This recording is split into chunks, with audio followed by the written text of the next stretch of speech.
आज के क्लास में हम लोग शुरुआत करने जा रहे हैं अपने क्लास 7 के हिस्ट्री में एक और नया चैप्टर का नाम है devotional paths to the divine. ये हमारे चैप्टर का नाम है। चैप्टर नंबर हमारा 8 है। इसके पहले तक हम लोगों ने चैप्टर नंबर 7 तक डिस्कस कर लिया है और आज हम लोग क्लास 7 के अंदर हिस्ट्री में चैप्टर नंबर 8 डिस्कस करेंगे, devotional paths to the divine. इस चैप्टर में आगे बढ़ने से पहले कुछ चीज़ों को समझना बहुत ज़रूरी है कि आखिर हम लोग अपने इस चैप्टर में पढ़ेंगे किस चीज़ों के बारे में। देखिए, इस चैप्टर में हम लोग बात करेंगे धार्मिक चीज़ों के बारे में। धार्मिक मतलब कि किस तरीके से भगवान का पूजा पाठ करना स्टार्ट हुआ, है ना। शुरुआत में किस प्रकार के देवी देवताओं का पूजा होता था, किस तरीके से ये चीज़ शुरुआत हुआ, कैसे ये परंपरा बन गया और हम लोग आज तक करते हैं। ये सब चीज़ों के बारे में हम लोग इसमें बात करेंगे और ईश्वर को लेकर, यानी कि भगवान को लेकर लोगों के किस प्रकार के सोच होते हैं, पहले कैसा सोच था, आज कैसा सोच है, ये सब कुछ हम लोग इसमें डिस्कस करेंगे।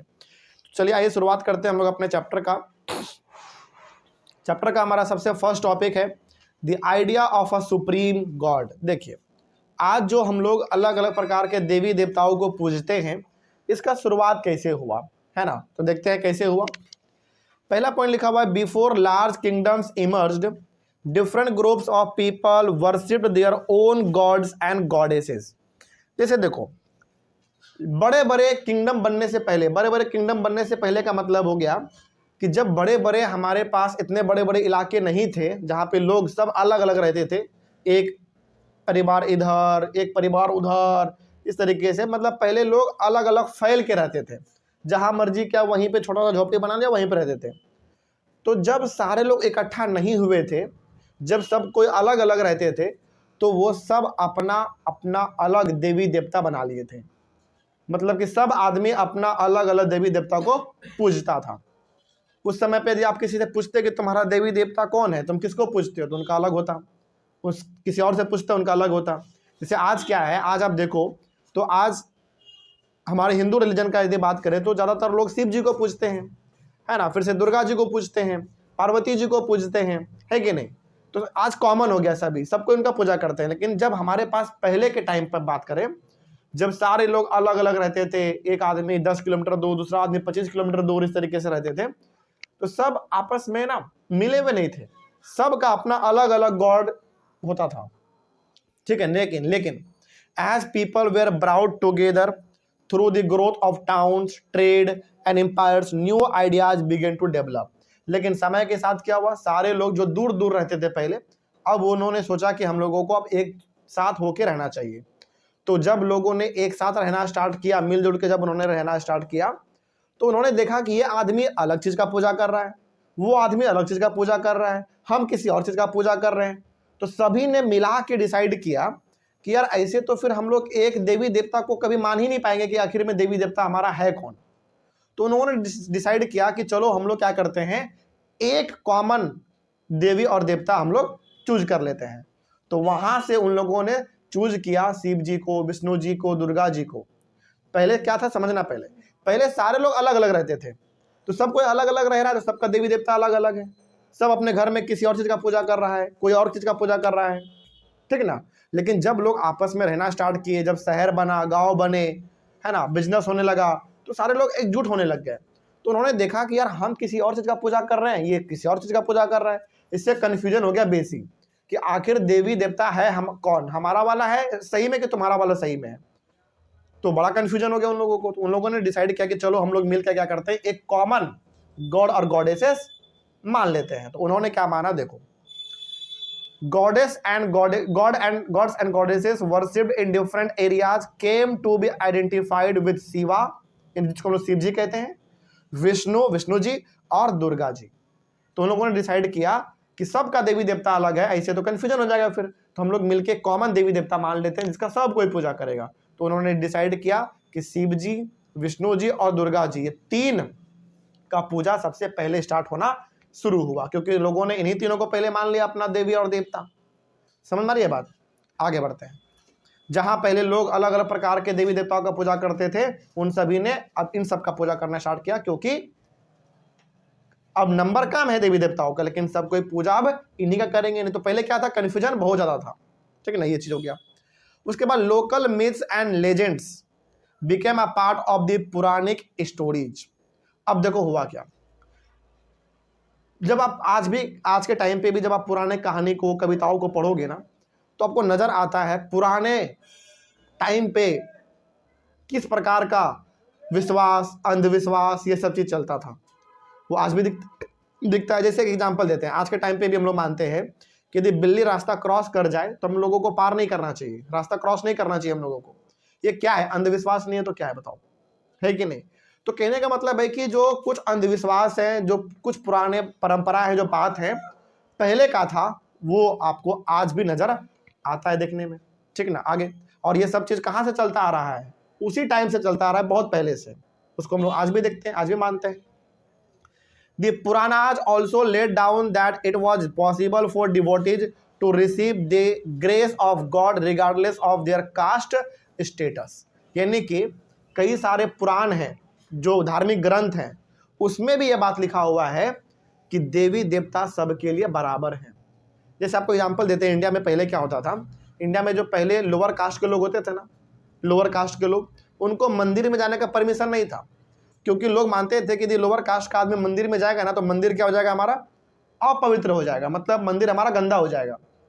जरा एक बात बताओ, क्या कभी भी देवी देवता इस चीज को कभी मानते होंगे? जरा सोचो भाई। वो क्या कहते हैं कि हमारे लिए तो सब कोई बराबर है। जैसे आप शिव जी के विचारों को यदि पढ़ोगे तो क्या बोलते हैं वो? हम तो सबके लिए हैं, है कि नहीं? तो पहले के टाइम पे क्या था, पुराण में भी ये बात लिखा हुआ है कि भगवान, देवी देवता जो होते हैं वो कास्ट वगैरह को नहीं मानते हैं। लेकिन लोगों ने क्या परंपरा बना दिया था, क्या अंधविश्वास बना दिया था कि लोअर कास्ट, नीच जाति के होते हैं, छोटे जाति के होते हैं, तो वो मंदिर में आएंगे तो देवी देवता हमारे एक तरीके से नष्ट हो जाएंगे, उनका जो धर्म है वो नष्ट हो जाएगा। तो बताओ, जो देवी देवता खुद बोल रहे हैं कि हमारे सामने कास्ट कोई मतलब नहीं है, वहां पे हम लोगों ने बोल दिया कि देवी देवता हमारे धर्म, उनका नष्ट हो जाएगा, ये सब चीजें। तो वही बात हम यहाँ पे कह रहे हैं कि पुराना जो चीज है ना, कई सारे अंधविश्वास फैले हुए थे हमारे बीच में, वो कहीं ना कहीं थोड़ा बहुत आज भी दिखता है ना। खैर आगे बढ़ते हैं।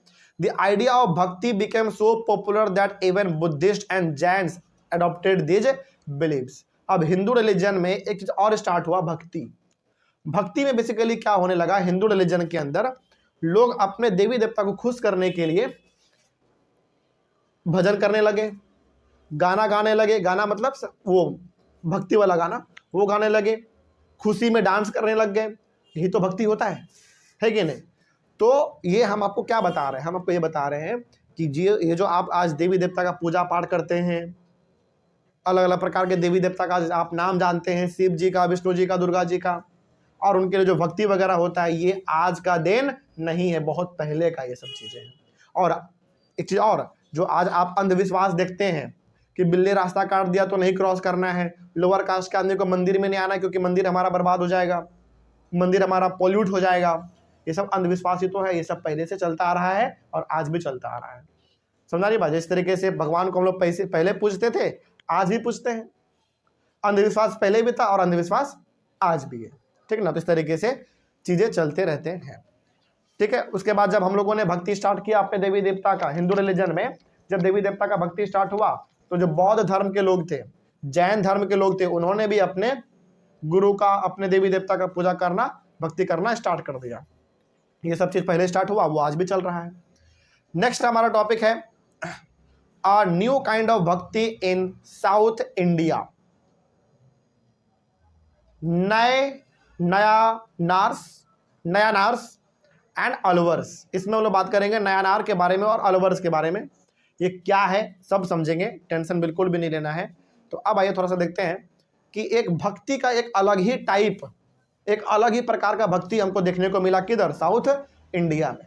यानी कि साउथ इंडिया जब आप जाओगे, फॉर एग्जांपल केरल, तमिलनाडु, कर्नाटक, आंध्र प्रदेश, इधर जब आप जाओगे तो वहां पे भक्ति का एक अलग ही तरीका होता है।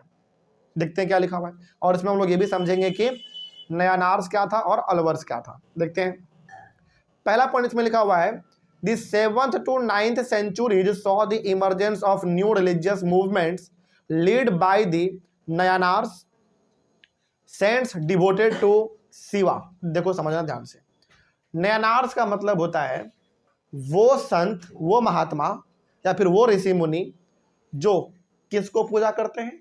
शिव जी का। तो शिव जी का जो पुजारी होते हैं ना उस समय पे, उनको नयनार कहा जाता था। कहां पे? साउथ इंडिया में। समझा रही है बात? आगे, एंड अलवर्स, अलवर का मतलब होता है सेंट्स डिवोटेड टू विष्णु, जो विष्णु जी को मानते हैं, जो विष्णु जी को मानते थे साउथ इंडिया में, उनको कहा जाता था Alvar. Okay, who came from all caste including those considered untouchables like the Pulayar and the Panars. अब समझो, पहले यहां पे बहुत लंबा बात हो गया, पहले उसको समझो आप।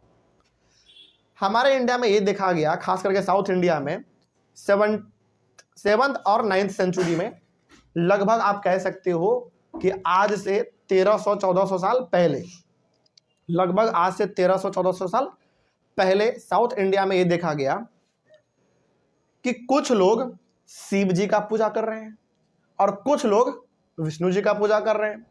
तो वहां पे लोगों ने दो ग्रुप बांट लिया कि जो शिव जी का पूजा करेंगे, जो शिव जी को मानेंगे, वो नयनार कहलाएंगे, और जो विष्णु जी का पूजा करेंगे वो अलवर कहलाएंगे। तो कहानी समझ रही है बात क्या हो रहा है? यानी कि आज से 1300-1400 साल पहले कुछ लोगों ने शिव जी का पूजा करना स्टार्ट किया ज्यादा, और कुछ लोगों ने विष्णु जी को मानना स्टार्ट किया। तो लोगों ने ये डिसाइड किया कि जो लोग शिव जी का पूजा करेंगे वो नयनार कहलाएंगे, और जो विष्णु जी का पूजा करेंगे वो अलवर कहलाएंगे। और इसमें दोनों प्रकार के लोग थे, शिव जी का पूजा करने वाले हो या फिर विष्णु जी का पूजा करने वाले हो, इसमें दोनों प्रकार के लोग थे, अपर कास्ट के भी और लोअर कास्ट के भी। और उस समय पे साउथ इंडिया में लोअर कास्ट को क्या कहा जाता था पता है? पुलेयार और पनारास, पनार्स कह सकते हैं आप इसको। बेसिकली पुलेयार और पनार्स जो थे, ये साउथ इंडिया में लोअर कास्ट के लोग होते हैं। साउथ इंडिया में ये सारे लोग विष्णु जी को और शिव जी को मानते थे, पूजा करते थे। ये बात समझ में आया? तो साउथ इंडिया में 7th और 9th सेंचुरी के बीच में ये देखा गया कि लोअर कास्ट के लोग भी, अपर कास्ट के लोग भी विष्णु जी और शिव जी का पूजा कर रहे हैं। इसका मतलब आप यहाँ पे कह सकते हो कि उस समय पे साउथ इंडिया में लोअर कास्ट के लोगों को भी पूजा करने का परमिशन था। समझ में आ रही है बात? आगे बढ़ते हैं। एक बात ध्यान रखना है कि जो शिव जी का पूजा करते हैं उनको नयनार, और जो विष्णु जी का पूजा करते हैं, जो उनको मानते हैं, उनको हम लोग अलवर कहते हैं। ठीक है, आगे बढ़ते हैं। They were sharply critical to the Buddhists and Jainas and preached ardent love of Shiva और विष्णु। बेसिकली ये प्रकार के लोग बौद्ध धर्म और जैन धर्म को भी मानते हैं। ऐसा बात नहीं है कि शिव जी का पूजा करते हैं, विष्णु जी का पूजा करते हैं तो बाकी धर्म के लोगों का मान सम्मान इज्जत नहीं करेंगे, नहीं, वो इनका भी इज्जत करते हैं, लेकिन सबसे ज्यादा वो प्यार किस चीज से करते हैं? शिव जी और विष्णु जी से प्यार करते हैं। समझ आ रही है बात? मतलब लोग हर प्रकार के धर्म को मानते हैं, सबका रिस्पेक्ट करते हैं, लेकिन ज्यादातर लोग साउथ इंडिया में उस समय पे किसको मानते थे? शिव जी को और विष्णु जी को मानते थे, और उन्हीं का वो लोग पूजा करते थे। ठीक है, आगे। उसके बाद the Nayanars and Alvars went from place to place composing exquisite poems in praise of the deities. अब ये जो नयनार थे और जो अलवर थे, यानी कि जो लोग शिव जी का पूजा करते थे और जो लोग विष्णु जी का पूजा करते थे, ये सारे लोग गांव गांव घूमते थे, शहर शहर घूमते थे, और विष्णु जी के लिए, शिव जी के लिए जो लोग जिस भी प्रकार का कविता कहानी जानते हैं वो लोग सब इकट्ठा करते थे, ताकि विष्णु जी के लिए उसको गाया जा सके, शिव जी के लिए गाया जा सके, ताकि हमारे गाने से भगवान जी क्या हो जाए? खुश हो जाए। जैसे आज आप देखते हो अलग अलग प्रकार के देवी देवताओं के लिए उनका आरती का गाना अलग होता है कि नहीं? उनका पूजा पाठ करने का जो पूरा श्लोक होता है वो अलग होता है। उसी तरीके से शिव जी के भक्त, विष्णु जी के भक्त गांव गांव घूमते थे, और जितने भी प्रकार के शिव जी को लेकर कहानी है, कविता है ना, गाना वाना जो भी है ये सारे लोग इकट्ठा करते थे, और जब भी शिव जी का और विष्णु जी का भक्ति होता था, भजन कीर्तन होता था, तो वो लोग उस समय पे वहां पे गाते थे, झूमते थे इस तरीके से। ठीक है ना? आगे, between the 10th and 12th centuries the Chola and Pandya kings, 10 से लेकर 12 सेंचुरी के बीच में, लगभग आप कह सकते हो आज से वही 1000 या फिर 1200 साल पहले, चोला और पांड्य डायनेस्टी के राजा लोग built elaborate temples around many of these shrines visited by the saint, poets strengthening the links between the भक्ति ट्रेडिशन एंड टेम्पल वर्शिप। यानी कि इंडिया के साउथ में खास करके दो डायनेस्टी के राजा, चोला डायनेस्टी और पांड्य डायनेस्टी के राजा लोग शिव जी का और विष्णु जी का मंदिर खूब बनवाए हैं और शानदार शानदार मंदिर बनवाए हैं। क्यों? ताकि उस मंदिर में हर प्रकार के लोग आ सके और शिव जी का और विष्णु जी का पूजा पाठ धूमधाम से कर सके। समझ में आ रही है बात? तो भक्ति चलता रहे, भजन कीर्तन होता रहे, विष्णु जी के लिए, शिव जी के लिए, लोग आके उनका पूजा पाठ करता रहे, इसके लिए वहां के राजाओं ने मंदिर बनवा दिया, बहुत भयंकर भयंकर मंदिर। इसीलिए यदि आप आज जाओगे साउथ इंडिया, खास करके जब आप जाओगे तमिलनाडु, केरल, कर्नाटक, इधर जब आप जाओगे तो वहां पे कई सारे आपको ऐसे मंदिर दिखेंगे शिव जी के, विष्णु जी के, जो आज से हजारों साल पहले बना हुआ था। समझ में आ रही है बात? जैसे एक एग्जांपल आपको देते हैं इस मंदिर का। तमिलनाडु में एक मंदिर है, मंदिर रामेश्वरम टेम्पल, नाम सुना होगा आपने। तमिलनाडु में एक मंदिर है, मंदिर का नाम है रामेश्वरम टेम्पल। वो मंदिर पूरी तरीके से शिव जी के लिए बना हुआ है और वो मंदिर आज का नहीं है, हजारों साल पुराना है। तो किसने बनवाया? राजा लोगों ने बनवाया, ताकि लोग आके वहां पे अपने शिव जी का, विष्णु जी का पूजा पाठ कर सके। तो ये चीजें हो गई। तो पूरा कहानी समझ में आ रहा है बात? तो इस तरीके से आप कह सकते हो कि हमारे इंडिया में भक्ति वगैरह का शुरुआत धीरे धीरे हो गया। ठीक है। अब यहाँ पे एक इंपॉर्टेंट टर्म है हमारा हैगियोग्राफीज। हैगियोग्राफीज का मतलब होता है राइटिंग ऑफ सेंट्स लाइव्स। यानी कि जब आप किसी साधु महात्मा के बारे में लिखते हो कि वो साधु महात्मा किस तरीके से जीवन जीते थे, किस प्रकार से पूजा पाठ करते थे, बेसिकली कहने का मतलब है जब आप किसी साधु के बारे में या फिर संत के बारे में, ऋषि मुनि के बारे में जब आप कुछ चीजें लिखते हो तो वो हमारा कहलाता है हैगियोग्राफीज। ठीक ना? जैसे मान लीजिए आप किसी साधु संत के बारे में लिखते हैं, मान लीजिए जैसे आज हमारे इंडिया में सबसे फेमस बाबा कौन है? बाबा मतलब जो बहुत ज्ञान रखते हैं और बहुत ज़्यादा उनको धर्म के बारे में पता है, जो बहुत फेमस है अभी के टाइम पे, प्रेमानंद जी, यूपी के प्रेमानंद जी महाराज जो हैं। तो उनके बारे में यदि आप लिखोगे आज मतलब उनके बारे में कोई भी आप बात लिखोगे, कोई किताब लिख दिया मान लो, तो वो कहलाएगा हैगियोग्राफीज। ठीक ना? तो इस तरीके से हमारा टॉपिक भी हो गया कंप्लीट। नेक्स्ट टॉपिक है हमारा फिलॉसफी एंड भक्ति। इसको हम लोग अपने अगले क्लास में डिस्कस करेंगे। तो मिलते हैं हम लोग अपने अगले क्लास में। Thank you very much. आज का क्लास स्टार्ट होगा हमारा इस वाले टॉपिक के साथ, फिलॉसफी एंड भक्ति। फिलॉसफी एंड भक्ति हमारा आज का टॉपिक है, यहीं से हमारा क्लास आज का स्टार्ट है। आइए समझते हैं इस टॉपिक में क्या लिखा हुआ है। सबसे पहले हम लोग इसमें बात करेंगे अबाउट शंकरा। शंकरा कौन थे उसके बारे में हम लोग पहले बात करेंगे। देखते हैं क्या लिखा हुआ है इसमें। सबसे पहला point, Shankara was one of the most influential philosophers of India.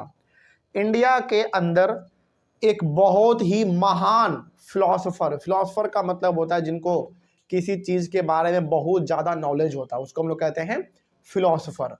तो शंकरा जो थे वो इंडिया के एक बहुत बड़े फिलोसोफर थे, यानी कि इंडिया के अंदर वो एक बहुत बड़े ज्ञानी आदमी थे, आप ऐसे समझ लो।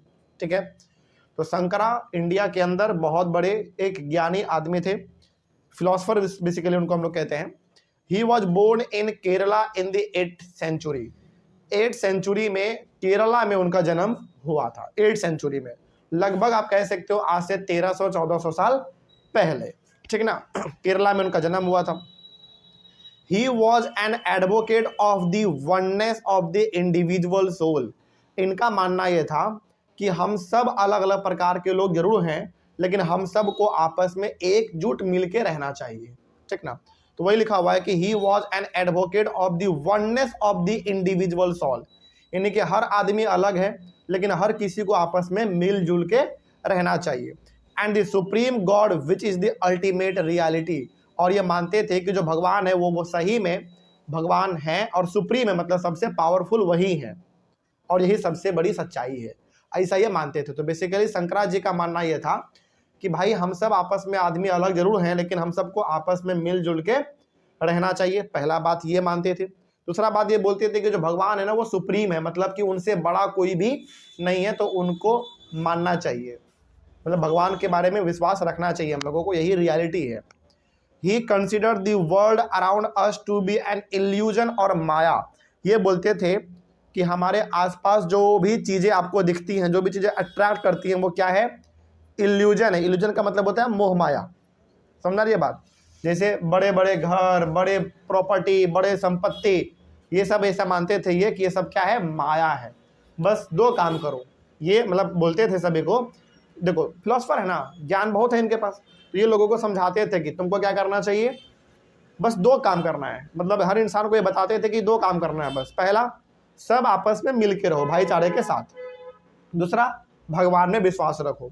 बाकी जितना भी चीज है सब क्या है, मोह माया है। घर, पैसा, प्रॉपर्टी, जमीन जायदाद सब मोह माया है, ऐसा ये बोलते थे। तो इनका विचार ये था, ठीक ना। तो यदि आपसे कोई पूछते चलते फिरते बताओ शंकराचार्य जी के बारे में बताओ, तो बताइएगा कि ये इंडिया के बहुत बड़े फिलोसफर थे। 8th सेंचुरी में इनका जन्म हुआ था, कहाँ पे, केरला के अंदर। और इनका क्या मानना था, सब मिलजुल के रहो और भगवान में विश्वास रखो, बाकी सब कुछ छोड़ दो, सब मोह माया है, ठीक है। अगला हमारे सामने एक और व्यक्ति हैं, उनका नाम है रामानुजा। रामानुज भी बोलते हैं बहुत लोग इनको, रामानुज। तो आइए बात करते हैं, देखते हैं रामानुज के बारे में क्या लिखा हुआ है।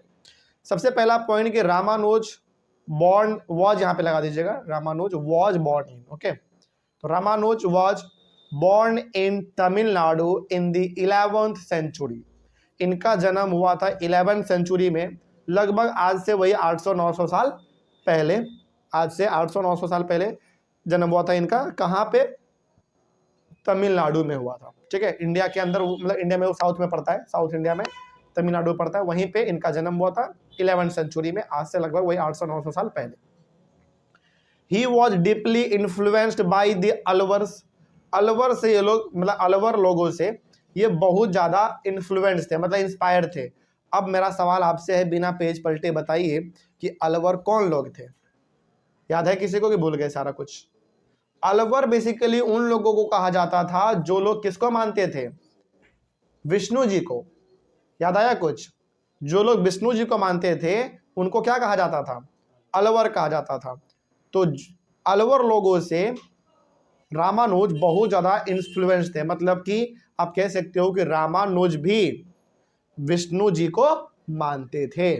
समझ आ रही है बात। आगे, according to him the best means of attaining salvation was through intense devotion of Vishnu. Obvious ये बात है भाई, रामानुज किस भगवान को मान रहे हैं, विष्णु जी को मान रहे हैं। तो रामानुज का मानना यह था कि भाई यदि तुमको मोक्ष चाहिए, मोक्ष का मतलब हो गया कि यदि, मतलब मरने के बाद हम लोग कहते हैं ना कि आदमी स्वर्ग में जाता है, जो अच्छा कर्म करता है वो स्वर्ग में जाता है और जो खराब कर्म करता है वो नरक में जाता है।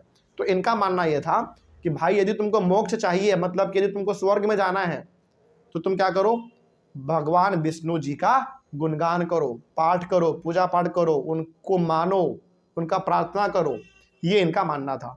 अच्छा, विष्णु जी के बारे में ऐसा क्यों बोलते थे ये कि विष्णु जी का पूजा करो, क्योंकि ये विष्णु जी से ज्यादा इंस्पायर थे।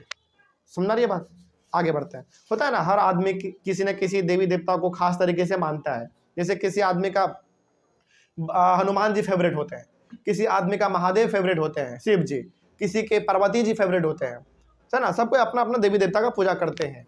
तो उसी तरीके से रामानुज का जो थे वो विष्णु जी को ये ज्यादा मानते थे, ठीक ना। तो ये लोगों को बोलते भी थे कि विष्णु जी का पूजा करो, पूजा पाठ करोगे, उनको मानोगे तो तुमको मोक्ष की प्राप्ति होगी। सैल्वेशन का मतलब क्या होता है, मोक्ष का प्राप्ति, यानी कि स्वर्ग में आपको जगह मिल जाएगा। Ramanuja doctrine greatly inspired the new stand of bhakti, यानी कि रामानुज ने भक्ति करने का जो तरीका था पूरी तरीके से बदल दिया। क्या बदल दिया, इन्होंने सबको बोला कि भैया मोक्ष चाहिए, स्वर्ग का रास्ता यदि आपके लिए खुल जाए, आप चाहते हो तो विष्णु जी का पूजा करो, विष्णु जी को मानो। यानी कि इन्होंने एक अलग ही लोगों के दिल में विष्णु जी को लेकर एक अलग ही भक्ति जगा दिया। इससे क्या होने लगे, विष्णु जी का पूजा पाठ ज्यादा लोग करने लग गए, क्योंकि रामानुज कोई छोटे मोटे आदमी नहीं थे, ये भी बहुत बड़े ज्ञानी आदमी थे। तो जब ये कुछ बोलते थे तो लोग इनको बैठ के सुनते भी थे। समझ आ रही है बात। तो शंकराचार्य जी के बारे में और रामानुज के बारे में आपने समझ लिया ये क्या थे। अब आइए थोड़ा सा हम लोग बात करते हैं, यहाँ पे एक चीज और है हमारा, बसावनास विरासिविज्म। आइए इसको समझते हैं, इसमें क्या लिखा हुआ है। टॉपिक अभी थोड़ा सा हार्ड लग रहा होगा, कोई दिक्कत नहीं, पॉइंट का पढ़ोगे तो और समझ में आएगा। देखो लिखा हुआ है, the Veera Shiva movement initiated by Basavanna and his companions like Allama Prabhu and Akka Mahadevi. अब समझो ध्यान से, वीरा शिवा बेसिकली एक मूवमेंट था। मूवमेंट का मतलब हो गया कि कुछ लोगों को इकट्ठा करके किसी चीज को प्राप्त करने के लिए आगे बढ़ना, ठीक ना। तो वीरा शिवा बेसिकली क्या था, मूवमेंट था, लोगों के ग्रुप थे बेसिकली। इनका क्या काम था, इनिशिएटेड बाय, अच्छा इस मूवमेंट को चला कौन रहे थे, वसावना चला रहे थे, ठीक है। और इनके द्वारा जो इनके साथी थे वो भी चला रहे थे। उनके साथी का नाम क्या है, वसावना के साथी का नाम अल्लामा प्रभु और अक्का महादेवी। तो बेसिकली आप कह सकते हो कि वसावना, अल्लामा प्रभु और अक्का महादेवी, इन सभी ने मिलके विरासिवा मूवमेंट को स्टार्ट किया था। अब सवाल है कि सर विरासिवा मूवमेंट क्या था, क्यों स्टार्ट किया गया था इन लोगों के द्वारा, आइए उसको भी समझते हैं। पहले तो ये भी समझ लो आपके, this movement began in Karnataka in the mid 12th century, लेने की इस मूवमेंट को शुरुआत किया गया था कर्नाटका में। कब शुरुआत किया गया था, मिड 12th सेंचुरी में। मिड 12th सेंचुरी का मतलब हो गया 1150 के आसपास। ओके, आगे अब ये था क्या विरासिवा मूवमेंट, जरा वो समझते हैं। The Virasivas argued strongly for the equality of all human beings. Basically, ये जो विरासिवा मूवमेंट था जिसमें कुछ लोग थे, इन सभी का मानना था कि हम सब आदमी आपस में क्या हैं, बराबर हैं, इक्वल हैं। For the equality of all human beings against Brahmanical ideas about caste and the treatment of women. अब देखो पहले के टाइम पे क्या था, और यहाँ पे कब का बात हो रहा है, मिड 12th सेंचुरी यानी कि 1150 के आसपास। और उस समय पे इंडिया में कास्ट सिस्टम बहुत ही भयंकर तरीके से चलता था। कास्ट सिस्टम में क्या चलता था, जो ब्राह्मण होते थे यानी कि अपर कास्ट, वो पूरा फायदा उठाते थे, उनको सब कुछ करने का अधिकार था। लेकिन जो लोअर कास्ट के लोग थे उनको किसी भी प्रकार का मतलब ज़्यादा कुछ करने का उनका परमिशन नहीं था। जैसे लोअर कास्ट के लोगों को मंदिरों में जाने का परमिशन नहीं था, लोअर कास्ट के बच्चों को पढ़ने का परमिशन नहीं था, लोअर कास्ट के लोग तालाब में जाके पानी नहीं भर सकते हैं, कुएं में जाके पानी नहीं भर सकते, उनके लिए तालाब अलग होता था, कुआं अलग होता था। और वो गांव के बाहर रहते थे, गांव के बाहर छोटे से झोपड़ी में वो लोग बना के अपना रहते थे। तो बेसिकली कहने का मतलब है कि उस समय पे इंडिया में कास्ट सिस्टम बहुत ज्यादा चलता था, अपर कास्ट लोअर कास्ट का ये सिस्टम बहुत चलता था। तो इन लोगों को ठीक बात नहीं लगा, तो इन्होंने क्या किया, इस चीज को खत्म करने के लिए मूवमेंट चलाया। और उस मूवमेंट का नाम क्या रखा इन्होंने, विरासिवा मूवमेंट। और इस मूवमेंट में जितने भी लोग थे उनका कहना यही था कि हर इंसान आपस में बराबर है, कोई अपर कास्ट नहीं है और कोई लोअर कास्ट नहीं है, सब आपस में बराबर है, अगेंस्ट ब्राह्मणिकल आइडियाज। उस समय पे ब्राह्मण लोग क्या बोलते थे कि हम ब्राह्मण हैं तो हम अपर कास्ट हैं, हम सबसे पावरफुल हैं, हम सबसे सुप्रीम है। लेकिन लोअर कास्ट को वो कुछ भी नहीं समझते थे। तो यही इन लोगों का कहना था कि भाई कोई अपर नहीं होता है, कोई लोअर नहीं होता, सब आपस में बराबर है। और इन लोगों का यह भी कहना था कि महिलाओं को भी इक्वल ट्रीट करो, क्योंकि उस समय पे महिलाओं को घर से निकलने का परमिशन नहीं था, महिलाओं को पढ़ने का परमिशन नहीं था। तो इन लोगों का कहना था कि महिलाओं को भी आगे बढ़ने का मौका दिया जाए।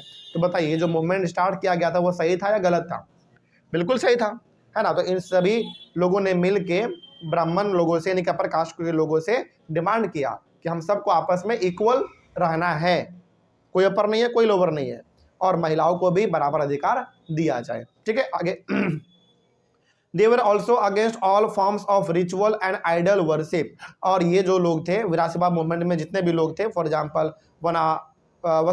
वसावन्ना, फिर से अल्लामा प्रभु, फिर से अक्का महादेवी, इन सभी लोगों का मानना था कि जो रिचुअल आप लोग करते हो, जो बेसिकली पूजा पाठ वगैरह करते हो, मूर्ति को जो पूजते हो, ये सब बेकार की चीज़ें हैं, ये ऐसा इन लोगों का मानना था। बल्कि ये लोग ये कहते थे कि भाई मूर्ति वगैरह पूजना है कोई दिक्कत नहीं है, आप पूजो, नहीं पूजना है तो मत पूजो, लेकिन कम से कम आपस में सब मिल के रहो। समझ में आ रही है बात, मतलब ये कहते थे कि यार तुम लोग आपस में मिल के रह नहीं रहे हो, लोअर कास्ट अपर कास्ट कर रहे हो और जाके भगवान का पूजा कर रहे हो, तो बताओ भगवान खुश होंगे क्या कभी? भगवान क्या कहते हैं कि तुम अपर कास्ट लोअर कास्ट करो, लोअर कास्ट के लोगों को मारो पीटो, नहीं, भगवान क्या कहते हैं, सब आपस में मिल के रहो। तो यही लोगों का कहना था कि पूजा पाठ, भगवान का जो मूर्ति आप पूजा करते हो, सब बेकार चीजें हैं, बस आप एक काम करो, लोगों को आपस में लड़ाओ मत, आपस में मिलजुल के रहो, ऐसे आप करोगे तो यही भगवान का पूजा हो गया, है कि नहीं? बस यही चीजें हैं। तो ये हो गया हमारा ये भी टॉपिक कंप्लीट। अगला हमारा है द सेंट्स ऑफ महाराष्ट्र। अब महाराष्ट्र के अंदर कुछ साधु संत थे। सेंट्स का मतलब क्या होता है? साधु संत महात्मा, इस प्रकार के लोग। तो आइए जरा देखते हैं इनके बारे में क्या लिखा हुआ है। महाराष्ट्र के अंदर जो साधु संत महात्मा लोग होते थे उनके बारे में क्या लिखा हुआ है। देखिए पहला पॉइंट लिखा हुआ है from the 13th to the 17th century Maharashtra show a great number of saint poets whose songs in simple Marathi continue to inspire people। यानी कि 13 सेंचुरी से लेकर 17 सेंचुरी तक, यानी कि 1200 से लेकर 1600 तक, लगभग 400 साल महाराष्ट्र में ये देखा गया कि कई सारे सेंट पोएट्स निकल के आ रहे हैं सामने। सेंट पोएट का मतलब हो गया वो साधु महात्मा भी हैं और वो कविता गाना वगैरह भी लिखते हैं और गाते हैं। इनके कविताओं ने, इनके गानों ने क्या किया, महाराष्ट्र के कई सारे लोगों को इंस्पायर किया, मोटिवेट किया। और इनके सारे कविताएं गाने किस भाषा में होते थे? मराठी लैंग्वेज में। किस लैंग्वेज में? मराठी लैंग्वेज में। तो वही बात लिखा हुआ है कि 13 सेंचुरी से लेकर 17 सेंचुरी तक के बीच में महाराष्ट्र में कई सारे साधु संत दिखे गए जिन्होंने गाना गाया, कविता गाए, अलग अलग प्रकार की चीजें, भगवान के ऊपर भी और लोगों के ऊपर भी। इससे लोगों को कई सारा कुछ सीखने को मिला, ठीक ना। और इनके सारे कविताएं, गाने वगैरह मराठी लैंग्वेज में होते थे, तो लोगों को और जल्दी समझ में आता था, ठीक ना। The most important among them were Dnyaneshwar. इन सारे साधु महात्मा में से एक जो बड़ा फेमस निकल गए, एक नहीं बल्कि 2-3 हैं। पहला ज्ञानेश्वर लिखा हुआ, लेकिन हम लोग इनको नानेश्वर कहते हैं, ठीक ना, ध्यान रखना इस बात को। इसमें जो जे है वो साइलेंट रहता है। यहाँ पे ज्ञानेश्वर जरूर लिखा हुआ है, लेकिन हम लोग इसको नानेश्वर पढ़ते हैं। तो नानेश्वर हो गए, नामदेव हो गए, एकनाथ हो गए एंड तुकाराम हो गए। तो ये कुछ ऐसे व्यक्ति हैं जो कि साधु संत भी थे, महात्मा भी थे, और इनको पढ़ना लिखना, कविता वगैरह करना अच्छा लगता था। As well as women like, कुछ महिलाएं भी थी, जैसे Sakhubai and the family of Chokha Mela. Chokha Mela कौन थे बेसिकली वो समझो। Who belong to the untouchable Mahar caste. Mahar caste Maharashtra में महर कास्ट को माना जाता है कि लोअर कास्ट है, उन्हीं को कहा गया है यहाँ पे चौक मेला। ओके, वही लिखा हुआ है कि and the family of chalk मेला।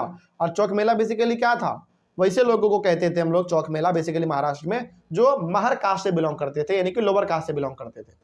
तो ओवरऑल यदि इस पॉइंट को हम लोग एक बार में समझे तो वो ये कि महाराष्ट्र में कुछ साधु संत महात्मा ऐसे भी हुए हैं जो कि लोअर कास्ट थे। समझ में आ रही है बात। कुछ इंपॉर्टेंट साधु संत महात्मा का बात करें हम लोग तो नानेश्वर हो गए, नामदेव हो गए, एकनाथ हो गए और तुकाराम हो गए। इसके बाद कुछ महिला का बात करें तो एक महिला का नाम यहाँ पे है सखुबाई, वो भी बहुत बड़ी साधु संत थी, ठीक ना। और फिर से बात करें हम लोग कुछ लोअर कास्ट के लोगों का, तो लोअर कास्ट के लोग भी कविता वगैरह लिखते थे, लोगों को सुनाते थे, ठीक है। आगे, दिस रीजनल ट्रेडिशन ऑफ भक्ति फोकस्ड ऑन दी विट्ठल। अब ये लोग जो भक्ति करते थे ना, बेसिकली लोगों को एकजुट करके जो भजन कीर्तन पूजा पाठ वगैरह करते थे, किसका करते थे पता है? विट्ठल का करते थे। अब ये विट्ठल क्या होते हैं? विष्णु जी का ही एक अलग फॉर्म है। समझ में आ रही है बात। जैसे एग्जांपल आपको देते हैं, ऐसा माना जाता है कि जो बजरंग बली है, यानी कि जो हनुमान जी हैं, वो किसके अवतार हैं? शिव जी के। उसी तरीके से विट्ठल जी जो हैं वो किनके अवतार माने जाते हैं? विष्णु जी के अवतार माने जाते हैं। किसके? विष्णु जी के। तो महाराष्ट्र में विट्ठल जी का पूजा बहुत होता है, यानी कि महाराष्ट्र में विष्णु जी का जो एक रूप है विट्ठल, उनका पूजा बहुत होता है। और ये सारे लोग मिलके विट्ठल जी का ही पूजा ज्यादा करते थे। Vitthal temple in Pandharpur, basically Maharashtra में जगह है पंढरपुर, वहां पे विट्ठल जी का पूजा ये लोग ज्यादा जोर शोर से करते थे, ठीक है। आगे, these saint poets rejected all forms of ritualism and social differences based on birth. इन सारे प्रकार के साधु महात्मा में एक बड़ा अच्छा बात यह था कि किसी भी प्रकार के रिचुअल्स को, यानी कि परंपरा को नहीं मानते थे, और ये लोग भेदभाव भी नहीं करते थे। मतलब कि जन्म के आधार पर कि तुम्हारा जन्म हुआ लोअर कास्ट में तो तुम लोअर कास्ट हो गए, तुम्हारा जन्म हुआ अपर कास्ट में तो तुम अपर कास्ट बन गए, इन प्रकार के चीजों में ये लोग विश्वास नहीं करते थे। इन लोगों का मानना था कि आदमी कोई भी हो, अपर कास्ट का या फिर लोअर कास्ट का, सब आपस में क्या है? इक्वल है, यानी कि बराबर है। समझ में आया बात। तो ये एक अच्छा बात था इन लोगों में। आगे, a new humanist idea emerged. बताओ इन लोगों का विचार अच्छा था या खराब था? बिल्कुल अच्छा विचार था। इससे क्या हुआ? मानवता का एक अच्छा सा संदेश लोगों को मिला। लोगों को ये पता चला कि भाई ये साधु महात्मा का जो विचार है सबसे अच्छा विचार है, सबसे अलग विचार है। इससे क्या हो गया, लोगों के बीच में और ज्यादा मिलजुल के रहने का जो भावना है वो और बढ़ गया। तो बहुत अच्छा काम किया इन लोगों ने। आगे, the famous Gujarati saint Narsinh Mehta, Gujarat में एक बहुत ही फेमस साधु संत थे, उनका नाम था नरसिंह मेहता। उन्होंने एक बात कहा था, क्या कहा था, they are Vaishnavs who understood the pain of others. यानी कि इन सारे साधु महात्मा के बारे में एक बात इन्होंने कहा था नरसिंह मेहता जी ने, कि ये सारे क्या हैं, वैष्णव हैं। वैष्णव का मतलब होता है वैसे लोग जो विष्णु जी का पूजा करते हैं। अलवर और वैष्णव दोनों क्या हो गए, फिर एक हो गए। अलवर भी किसको कहते थे हम लोग, जो कि विष्णु जी का पूजा करते थे, और वैष्णव भी किसको कहते हैं, जो कि विष्णु जी का पूजा करते थे। तो बेसिकली ये सारे जो साधु संत महात्मा आपने देखे हैं अभी, ये किसका पूजा करते थे, विट्ठल जी का। और विट्ठल जी किसका रूप है, विष्णु जी का रूप है। तो इसीलिए नरसिंह मेहता जी ने इन सभी को कहा था कि ये सारे के सारे लोग कैसे हैं, वैष्णव हैं, जो कि विष्णु जी का पूजा करते हैं, और ये लोग दूसरे का दर्द समझते हैं। समझ रही है बात, क्योंकि ये सारे लोग अच्छा बात करते थे या खराब बात करते थे, अच्छा बात करते थे, तो लोगों का अच्छाई खराबी ये सारे लोग ये लोग समझते थे। तो अच्छा बात हो गया ये, ठीक ना। इस तरीके से टॉपिक हो गया हमारा कंप्लीट। नेक्स्ट टॉपिक हम लोग अपने अगले क्लास में करेंगे। यहाँ तक कोई दिक्कत नहीं किसी को? चलिए मिलते हैं हम लोग अपने अगले क्लास में। Thank you very much. Next आज का टॉपिक हमारा शुरुआत होगा नाथपंथीज, सिद्धाज एंड योगीज से। यहाँ से आज का हमारा क्लास स्टार्ट है। तो आइए शुरुआत करते हैं। पिछले क्लास में जो हम लोगों ने पढ़ा था, क्या वहाँ पे कोई डाउट किसी को, समझ में आया था सब कुछ? चलिए वेरी गुड। तो आज का क्लास हम लोग यहाँ से स्टार्ट करते हैं। इसमें हमारा सबसे फर्स्ट पॉइंट लिखा हुआ है, बेसिकली ये जो आप देख रहे हैं ना, नाथपंथीज, सिद्धाज और योगीज, ये कौन थे, ये हम लोग आगे देख लेंगे क्या था नहीं था। देखिए पहला पॉइंट इसमें, अ number of religious groups that emerged during this period criticized the ritual and other aspects of conventional religion and the social order using simple logical argument। अब देखो उस टाइम पे ना जिस जिस प्रकार के अंधविश्वास कह लो या फिर जिस जिस प्रकार के घटिया परंपरा चलते थे, उन प्रकार के घटिया परंपराओं को कुछ लोग ऐसे थे जो बोलते थे कि ये सब बकवास है, सब नहीं करना चाहिए। जैसे आज के टाइम पे आपको बताते हैं, ऐसा लोग मानते हैं कि यदि बिल्ली रास्ता काट दे तो रास्ते को क्रॉस नहीं करना चाहिए। ये आज का अंधविश्वास नहीं है, बहुत पहले का है। तो उस टाइम पर भी कई सारे अंधविश्वास हमारे सामने थे। तो कुछ लोग हमारे सामने आए, उन्होंने कहा कि यार ये सब बकवास की बातें हैं, ऐसा कुछ नहीं होता है। मतलब कि जो शुरू से चलता आ रहा था परंपरा वगैरह, अंधविश्वास वगैरह, उनको क्रिटिसाइज करने के लिए, उनको गलत बताने के लिए कुछ लोगों ने बताया। कहने का सिंपल सा मतलब है कि कुछ लोग हमारे सामने उस टाइम पर ऐसे भी हुए हैं जिन्होंने गलत परंपराओं को, गलत चीज़ों को जो लोग फॉलो करते थे, उनको बोला कि नहीं ये नहीं करना चाहिए क्योंकि ये गलत बात है। जैसे उस समय पे भी कोई यदि बिल्ली रास्ता काट देती होगी तो इन लोगों ने बोला कि ये सब बकवास होता है, लेकिन कोई इसके बातों को जल्दी माने नहीं, है कि नहीं, ठीक ना। तो वही बात यहाँ पे है कि उस समय पर कई सारे ऐसे लोग थे जो परंपराओं को, अंधविश्वास को मानते ही नहीं थे। उनका मानना था कि सब ये बकवास चीज होता है। और ऐसे ही उन्होंने बोला नहीं, बल्कि उन्होंने लॉजिक भी समझाया कि जो आप लोग अंधविश्वास में हैं इसके पीछे का कारण क्या है। उन्होंने लॉजिक के साथ समझाया, बोला कि जितने भी अंधविश्वास चीजें हैं उसको छोड़ देना चाहिए। जैसे आज के टाइम पे क्या है, कोई बिल्ली रास्ता काट ले तो हम लोग क्रॉस नहीं करते हैं, है ना। तो लोग क्या मानते हैं कि अशुभ हो जाएगा, लेकिन इसके पीछे लोग लॉजिक क्या देंगे, जो मतलब इस चीज को नहीं मानते वो बोलेंगे कि हो सकता है कि बिल्ली को जल्दी होगा तो वो जल्दी क्रॉस कर गया, है कि नहीं। अब भाई बिल्ली रास्ता नहीं काटेगी तो फिर बिल्ली चलेगी कहाँ पे, है कि नहीं। तो वही बात यहाँ पे कहने का मतलब ये है कि उस टाइम पे जितने भी प्रकार के अंधविश्वास वगैरह थे समाज में फैले हुए, कुछ लोगों ने उनको क्रिटिसाइज किया, कि बोला कि नहीं सब बकवास चीज है, सब नहीं होता है, ठीक ना। आगे लॉजिक देखे, ऐसे ही नहीं, उसके पीछे का लॉजिक दिया। Among them were the Nathpanthis, Siddhacharya and yogis. तो ये तीन ऐसे लोग थे जिन्होंने बहुत ज्यादा अंधविश्वास को नहीं माना है। इन लोगों का कहना था कि सब बकवास चीजें हैं, ये सब झूठ बातें हैं, है ना। बिल्ली रास्ता काट दे तो क्रॉस नहीं करना है, ये सब बकवास चीजें हैं, ये सही लोग मानते थे, ठीक है। और इन्हीं तीन लोगों ने लोगों को भी बताया था कि रियल लाइफ में जियो ना, अंधविश्वास गलत चीजें क्यों फॉलो करना बिना मतलब का, ठीक है ना। They advocated intense training of the mind and body through practices like yogasanas, yoga asan, basically कैसे तो योगासन, ब्रीदिंग एक्सरसाइज एंड मेडिटेशन। और ये तीनों के तीनों लोग अंधविश्वास में क्यों विश्वास नहीं करते थे पता है? क्योंकि ये तीनों के तीनों लोग बहुत ही ज्यादा माइंड में डेवलप आदमी थे, मतलब कि इनके पास बहुत ज्यादा बुद्धि था।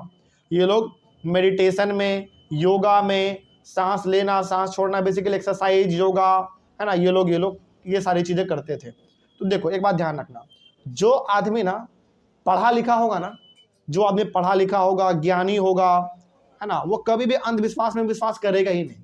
जैसे मान लीजिए एक ज्ञानी आदमी है, कोई पढ़ा लिखा आदमी है, उसके सामने से बिल्ली रास्ता क्रॉस कर ले, वो कभी नहीं मानेगा उस बात को कि क्रॉस नहीं करना चाहिए, वो तो क्रॉस करेगा। वही बात ये तीनों थे कि तीनों को नॉलेज बहुत था उस समय पे। तो इन तीनों ने लोगों को बताया कि आप लोग जो परंपरा फॉलो कर रहे हैं, जिस अंधविश्वास में आप लोग जी रहे हैं, वो क्या है, गलत चीज है, नहीं करना चाहिए। लेकिन लोगों ने इनके बातों को क्या लगता है, माना होगा? नहीं माना होगा, जैसा कि आज भी है ना। आगे बढ़ते हैं। तो ये तीनों लोग बहुत ज्यादा योगा करते थे, मेडिटेशन करते थे। और अब वैसी बात है यार, जो लोग योगा करते हैं, मेडिटेशन करते हैं, उनका दिमाग बहुत ही शांत रहता है, बहुत ही शार्प रहता है, ठीक ना। आगे, these groups became popular among low caste. ये जो प्रकार के लोग हैं तीनों, ये तीनों के तीनों लोग ज्यादातर किस प्रकार के लोगों के बीच में फेमस थे? लो कास्ट के बीच में तीनों लोग ज्यादा फेमस थे। समझ में आ रही है बात? यानी कि लोअर कास्ट के लोग इन तीनों को ज्यादा मानते थे, क्योंकि तीनों किस चीज के बारे में बात करते थे? लॉजिक के बारे में बात करते थे, है ना। इसे ने हवा में कुछ भी बात कर दिया, तो ये लोग लॉजिक के ऊपर बात करते थे। तो ये हो गया हमारा कंप्लीट। अगला है इस्लाम एंड सूफीज्म। आइए बात करते हैं इस्लाम एंड सूफीज्म वाले टॉपिक में क्या लिखा हुआ है। देखते हैं इसमें हमारा सबसे first point, Sufis were Muslim mystics. अब देखो, सूफी जो होता है ना, वो बेसिकली लोग होते हैं जो कि अपना पूरा का पूरा जीवन मुस्लिम रिलीजन को बढ़ाने में, फैलाने में लगा देते हैं। जैसे आप हिंदू रिलीजन में देखोगे, जो ऋषि मुनि लोग होते हैं वो क्या करते हैं? अपने हिंदू रिलीजन को बढ़ाने में, फैलाने में पूरा जीवन अपना लगा देते हैं। उसी तरीके से मुस्लिम रिलीजन में भी सूफी लोग ऐसे होते हैं जो कि पूरा अपना जीवन मुस्लिम धर्म को फैलाने में, आगे बढ़ाने में, उसको फॉलो करने में अपना बिता देते हैं। तो सूफी कौन लोग होते हैं? वो लोग जो मुस्लिम रिलीजन को बढ़ाते हैं, फैलाते हैं और उसको मानते हैं और पूरा जीवन अपना उसी में बिता देते हैं, ठीक है। आगे, they rejected outward religiosity and emphasised love and devotion to God and compassion towards all fellow human beings.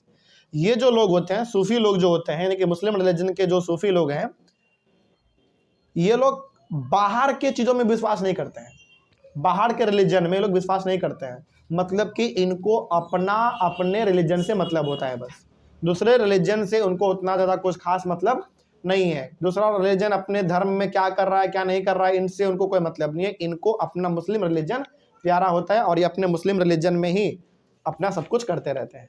समझ में आया बात? और इनको मतलब कि गॉड के प्रति, इनका जो भी गॉड होता है, जैसे मुस्लिम लोगों का जो, मुस्लिम रिलीजन के जो लोगों का गॉड होता है वो अल्लाह होते हैं, तो ये लोग अल्लाह के प्रति ही पूरी तरीके से डेडिकेटेड होते हैं, ठीक ना। तो लव एंड डिवोशन यानी कि भक्ति, पूजा पाठ जो भी ये लोग करते हैं, केवल अल्लाह का करते हैं, इनके अलावा किसी का नहीं, दूसरे बाहर रिलीजन का, मतलब बाहरी रिलीजन का बिल्कुल भी नहीं। ये लोग अपने रिलीजन के अंदर ही सारा कुछ अपना करते हैं। और सबसे बड़ी बात, and compassion towards all fellow human beings. और जितने भी प्रकार के लोग हैं, उन सभी प्रकार के लोगों के प्रति प्यार, दया का भावना ये लोग अपने पास रखते हैं, ठीक ना। तो कहने का सिंपल सा मतलब हो गया कि मुस्लिम रिलीजन के जो लोग होते हैं वो बाहरी रिलीजन पे उतना ध्यान नहीं देते हैं, अपने रिलीजन से इनको अब मतलब होता है और ये लोग अपने गॉड के प्रति पूरी तरीके से डेडिकेटेड होते हैं, ठीक ना। और ह्यूमन बीइंग के प्रति इनका व्यवहार जो वो भी अच्छा होता है। आगे, Islam propagated strict submission to one God. Islam का मतलब बेसिकली मुस्लिम रिलीजन के बारे में बात हो रहा है। तो मुस्लिम रिलीजन में पूरी तरीके से आप देखोगे केवल एक ही गॉड माने जाते हैं। मतलब मुस्लिम रिलीजन में एक ही गॉड है उनका, अल्लाह। उनके अलावा वो किसी के आगे सिर भी नहीं झुकाते हैं और उनके अलावा किसी का वो लोग पूजा पाठ भी नहीं करते हैं, ठीक ना। आगे बढ़ते हैं।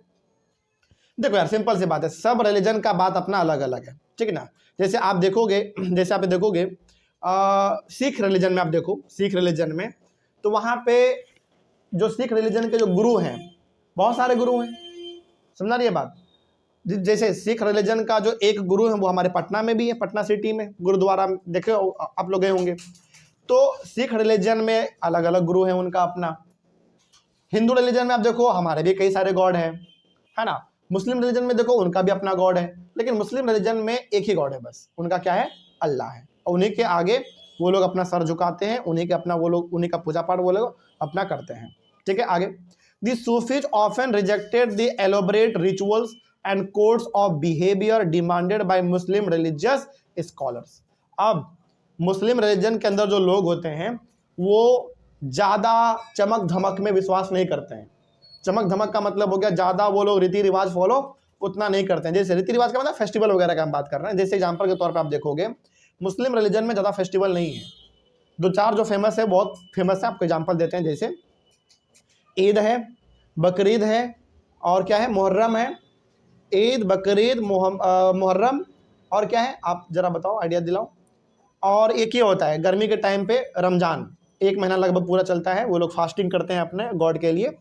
तो ये चीज़ें हैं, मतलब कि वो लोग, देखो लिखा हुआ है the Sufis often rejected the elaborate rituals, यानी कि बहुत बड़े लेवल पे बढ़ चढ़ के ताम झाम में लोग उतना विश्वास नहीं रखते हैं, शांति से काम करना पसंद करते हैं। And codes of behaviour demanded by Muslim religious scholar, और जो मुस्लिम धर्म के अंदर बड़े बड़े लोग हैं वो लोग जैसा कहते हैं वही सारे लोग मानते हैं, उनका व्यवहार सब कुछ अपना ठीक होता है, कोई दिक्कत नहीं है। वो वही बात है कि हर रिलीजन का बात अपना अलग अलग है, तो इनका भी अपना अलग परंपरा है। The Sufis compose poems expressing their feelings. अब जो सूफी लोग होते हैं, सूफी लोग कौन, बेसिकली हमने क्या बोला था, सूफी वैसे लोग होते हैं मुस्लिम रिलीजन के अंदर जो अपना पूरा जीवन मुस्लिम रिलीजन को बढ़ाने में, फैलाने में, उसके प्रति डेडिकेट कर देते हैं। तो सूफी लोग अपना कुछ फीलिंग्स बताने के लिए, अपने अंदर के आत्मा को मतलब लोगों के सामने प्रकट करने के लिए वो लोग कहानी कविताएं भी लिखते हैं, ताकि मुस्लिम रिलीजन के लोग उसको पढ़े समझे और आगे बढ़े अपने जीवन में। ठीक ना, आगे उसके बाद among the great Sufis of Central Asia were Ghazali, Rumi and सादी। अब देखो यहाँ पे ना बेसिकली हमारे इस एशिया में, एशिया जो हमारा कॉन्टिनेंट है, बेसिकली इस कॉन्टिनेंट में कुछ सूफी, मुस्लिम रिलीजन के अंदर जो सूफी लोग होते हैं कुछ सूफी लोग बहुत फेमस हुए हैं, जैसे गजाली, रूमी और सादी। ये 3 ऐसे लोग हैं मुस्लिम रिलीजन के जो कि बहुत ही मुस्लिम रिलीजन में फेमस है, जिन्होंने अपना पूरा लाइफ मुस्लिम रिलीजन को फॉलो करने में, बढ़ाने में, फैलाने में ही अपना बिता दिया। ठीक है, आगे बढ़ते हैं। The Sufis believed that the heart can be trained to look at the world in a different way. सूफी लोगों का मानना ये है, ये लोग कहते हैं कि भाई यदि आपको मतलब अपने आप को यदि ट्रेन करना है कि अपने हृदय को बदलना है ना, तो दुनिया को एक अलग नज़रिए से देखो। कहने का मतलब है कि सबको एक जुट करके मिला के चलो, भाईचारे के साथ चलो, ये इन लोगों का मानना होता है। बिल्कुल सही बात भी है। कहने का सिंपल सा मतलब है कि जो दुनिया में आपको दिखता है वो होता नहीं है, तो थोड़ा सा दुनिया को देखने का नजरिया क्या करना पड़ेगा, बदलना पड़ेगा, अपने दिल को बदलना पड़ेगा, तब जाकर आप सही तरीके से चीजों को देख पाओगे। They developed elaborate methods of training using जिक्र। जिक्र का मतलब क्या है, देखो, चैंटिंग ऑफ अ नेम और सेक्रेड फॉर्मूला। बेसिकली कहने का मतलब है कि इन लोगों का अपना जो पूजा पाठ करने का तरीका होता है, इन लोगों का जो ध्यान करने का तरीका होता है वो अलग होता है। ठीक ना, तो ये लोग बेसिकली अपना कुछ मंत्र होता है, इनका कुछ जाप होता है, वो लोग बैठ के अपना करते हैं, उसको हम लोग कहते हैं जिक्र, ZIKR, जिक्र। जिक्र का मतलब chanting of a name, basically किसी आदमी का नाम लेना, और वैसी बात ये नाम किसका लेंगे, अपने गॉड का नाम लेंगे, है ना। या फिर इसका नाम, इसका मतलब होता है सेक्रेड फॉर्मूला। देखो जैसे आप हिंदू रिलीजन में क्या देखते हो, आप देखोगे भगवान के आगे बैठ के लोग जाप करते हैं माला का, उसी तरीके से ये लोग भी अपने गॉड के आगे बैठ के अपना नाम लेते हैं, तो ये भी इनमें है। उसके बाद सामा, सामा का मतलब होता है सिंगिंग, यानी कि अपने गॉड के लिए ये लोग गाना भी गाते हैं। ठीक है ना। उसके बाद है रक्स, रक्स का मतलब होता है डांसिंग, ये लोग डांस भी करते हैं अपने गॉड के लिए, खुश होकर ये लोग डांस भी करते हैं। ब्रेथ कंट्रोल, यानी कि सांस ये लोग कंट्रोल भी करते हैं, कहने का मतलब ध्यान लगाते हैं। ठीक है ना, ये बात हो गया हमारा। Etcetera under the guidance of a master और पीर, यानी कि बेसिकली एक गुरु के गाइडेंस में ये लोग अपना सारा ये काम करते हैं। कहने का सिंपल सा मतलब हो गया कि जिस प्रकार का रीति रिवाज परंपरा आप देखते हो हिंदू रिलीजन में, उसी प्रकार का मुस्लिम रिलीजन में भी है, लेकिन दोनों बिल्कुल अलग तरीके से करते हैं। हम लोग भी अपने मतलब हिंदू रिलीजन में भी आप देखोगे पूजा पाठ लोग करते हैं अपने गॉड के लिए, मुस्लिम रिलीजन में भी होता है, ठीक ना। तो सब कोई अपने गॉड के लिए अपना पूजा पाठ करते हैं, लेकिन तरीका सबका क्या अपना अलग अलग है, ठीक है ना, ये बात ध्यान रखना है।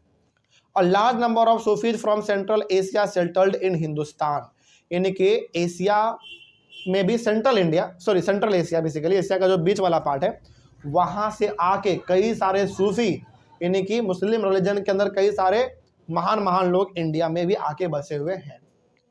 समझा रही है बात, पहले भी आए थे, वो आज भी इंडिया में है। आगे बढ़ते हैं। It had a long line of teachers like Khwaja Muinuddin Chishti of Ajmer, यानी कि कई सारे मुस्लिम रिलीजन में कई सारे फेमस टीचर हुए हैं जिन्होंने मुस्लिम रिलीजन को फैलाने में, आगे बढ़ाने में, लोगों को अच्छा ज्ञान देने में बहुत बड़ा अपना रोल प्ले किया है। उसमें एक पहला जो नाम है वो है ख्वाजा मुइद्दीन चिश्ती, कहाँ के थे ये, अजमेर के थे, ठीक है। आगे उसके बाद कुतुबुद्दीन बख्तियार काकी, कहाँ के थे, दिल्ली के थे। उसके बाद बाबा फरीद, कहाँ के थे, पंजाब के। फिर ख्वाजा निजामुद्दीन औलिया, कहाँ के थे, ये भी दिल्ली के थे। एंड बंदा नवाज गिसु दराज ऑफ गुलबर्गा, तो यहाँ के ये थे। बेसिकली कहने का मतलब है कि मुस्लिम रिलीजन में भी कई फेमस टीचर हुए हैं जिन्होंने दुनिया को बहुत अच्छे मैसेज भी दिए हैं। तो ये सारे कुछ नाम हो गए। उसके बाद ये Sufi masters held their assemblies in their khanqah और हॉस्पिसेज। बेसिकली कहने का मतलब हो गया कि जो सूफी मास्टर होते हैं, मतलब कि मुस्लिम रिलीजन के बारे में जिसको बहुत कुछ पता होता है, वो लोग अपना असेंबली भी रखते हैं। असेंबली मतलब लोगों को बैठा के ज्ञान देना, ज्ञान की बातें करना, अच्छी बातें करना, अपने बेसिकली प्लेस पे जहाँ पे उनका एरिया रहता होगा उसको हम लोग खानका या फिर हॉस्पिस भी कहते हैं, हॉस्पाइस कह सकते हो आप उसको। वहाँ पे वो लोग बैठ के लोगों को अपना ज्ञान वगैरह देते हैं। तो ये तरीका हमारा मुस्लिम रिलीजन में, इस्लाम में चलता है। कहानी समझ में आया बात। तो यहाँ पे डेफिनेशन भी लिखा हुआ है। हॉस्पाइस का मतलब क्या होता है, house of rest for travellers specially one kept by a religious order. Basically hospice का मतलब वो जगह होता है जहाँ पे लोग आके रेस्ट करते हैं। बाहर से यदि कोई लोग आया है तो वहाँ पे आके रेस्ट करते हैं, वहीं पे ये लोग अपना बैठ के लोगों को ज्ञान वगैरह देते हैं, बातचीत करते हैं। बेसिकली कह लो एक प्लेस है जहाँ पे लोग आके रेस्ट करते हैं, ठहरते हैं, और वहीं पे लोगों को ये लोग ज्ञान भी देते हैं। उसके बाद द टॉम्ब और दरगाह, टॉम्ब बोलो या फिर दरगाह बोलो, of a Sufi saint became a place of pilgrimage. यानी कि बेसिकली आप ये कह सकते हो कि जो दरगाह होता है जहाँ पे मुस्लिम रिलीजन के लोग जाके अपना पूजा पाठ करते हैं, वो बेसिकली होता है किसी न किसी मुस्लिम सूफी संत का जगह, ठीक ना, जहाँ पे उनका पूजा पाठ होता है, ठीक है। जैसे आप देखोगे कई सारे वो होते हैं, क्या कहते हैं उनको, कई सारे दरगाह होते हैं मुस्लिम रिलीजन के, कई सारे कह सकते हो, जहाँ पे वो लोग अपना जाके पूजा पाठ करते हैं। वो लोग किसका पूजा पाठ करते हैं, बेसिकली किसी महान, मतलब किसी महान व्यक्ति का, मुस्लिम रिलीजन में जो महान व्यक्ति हुए होंगे उनका जाके वो लोग अपना पूजा पाठ करते हैं। और उनमें भी सबसे ज़्यादा किसके पूजा करते होंगे लोग, सूफी की पूजा करते होंगे। सूफी जो कि बहुत महान नॉलेज थे जिनके पास, किसके बारे में, मुस्लिम रिलीजन के बारे में। तो वैसे लोगों के लोग जाके वहाँ पे पूजा वगैरह करते हैं दरगाह में, कोई दिक्कत नहीं इसमें। चलिए आगे बढ़ते हैं। नेक्स्ट टॉपिक है हमारा new religious developments in north India, जिसको हम लोग अपने अगले क्लास में डिस्कस करेंगे। मिलते हैं हम लोग अपने अगले क्लास में। Thank you very much. Next topic है हमारा new religious developments in north India, यानी कि नॉर्थ इंडिया में रिलीजन को लेकर कई प्रकार के नए नए बदलाव किए गए थे उस टाइम पर, उसी के बारे में हम लोग बात करेंगे। नॉर्थ इंडिया में रिलीजन को लेकर, यानी कि धर्म को लेकर कई प्रकार के नई चीज़ देखने को मिले थे, उसी के बारे में आइए डिस्कस करते हैं। फर्स्ट पॉइंट लिखा हुआ है, the period after the 13th century saw a new wave of the भक्ति मूवमेंट इन नॉर्थ इंडिया। यानी कि 13th century के बाद से इंडिया के नॉर्थ वाले पार्ट में ये देखा गया कि एक अलग ही प्रकार का भक्ति मूवमेंट चल रहा है। भक्ति मूवमेंट का मतलब हो गया कि जहाँ पे देखो वहाँ पे लोग अपने गॉड को लेकर क्या कर रहे हैं, भक्ति कर रहे हैं, पूजा पाठ, भजन कीर्तन, गाना, डांसिंग, इसी को हम लोग कहते हैं भक्ति मूवमेंट, ठीक ना। तो 13th century आते आते तक इंडिया के नॉर्थ वाले पार्ट में, खास करके बिहार, यूपी, पंजाब, हरियाणा, है ना, दिल्ली, इन सारे पार्ट में ये देखने को मिला कि यहाँ पे लोग अब ज़्यादा अपने भगवान के प्रति क्या हो रहे हैं, समर्पित हो रहे हैं, जैसे डांस, म्यूजिक, गाना, भजन, कीर्तन सब लोग करना स्टार्ट कर रहे हैं, ये ज़्यादा देखने को मिला।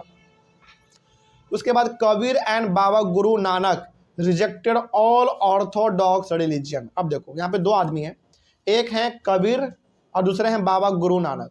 ये दोनों ऐसे व्यक्ति थे जिन्होंने जिस भी रिलीजन में गलत चीजें थे ना उनको इन्होंने बहिष्कार कर दिया, बोला कि किसी भी रिलीजन में जो कुछ भी गलत चीज होगा तो उसको हम एक्सेप्ट नहीं होंगे, मतलब नहीं करेंगे। बेसिकली इन दोनों ने हर रिलीजन के अंदर जो गलत चीजें थी उसको सुधारने के लिए इन दोनों ने बहुत ज्यादा प्रयास किया। वही लिखा हुआ है कि rejected all Orthodox religion.